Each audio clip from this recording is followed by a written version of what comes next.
สบายดีบรรดาทานจะมาสืบต่อเผยแพร่บทอธิบายประมวลกฎหมายแพ่ง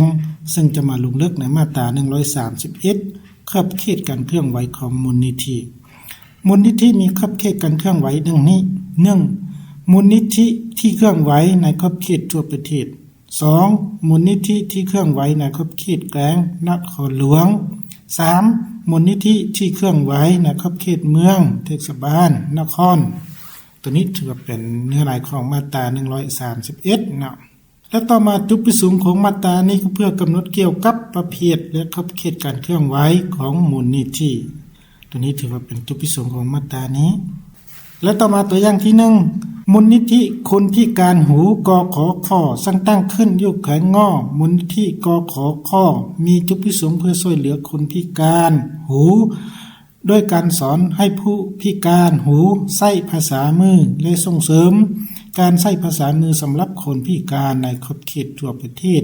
กรณีนี้ถึงแม้ว่ามูลนิธิจะสร้างตั้งขึ้นอยู่แขวงง้อก็ตามมูลนิธิดังกล่าวยังสามารถเคลื่อนไหวกิจกรรมตามจุดประสงค์ของตนได้อยู่บนอื่นๆในขอบเขตทั่วประเทศน่ะตัวนี้ถือว่าเป็นตัวอย่างที่1และต่อมาตัวอย่างที่2มูลนิธิร่วมใจแขวงก้อเป็นมูลนิธิที่สร้างตั้งขึ้นเพื่อผู้ด้อยโอกาสอยู่แขวงก้อมูลนิธินี้มีขอบเขตการเคลื่อนไหวในขอบเขตแขวงก้อเท่านั้นตัวนี้ถือว่าเป็นตัวอย่างที่2และต่อมาตัวอย่างที่3มูลนิธิก็สร้างตั้งขึ้นเพื่อส่งเสริมการอ่านนิทานพื้นเมืองในนครขอ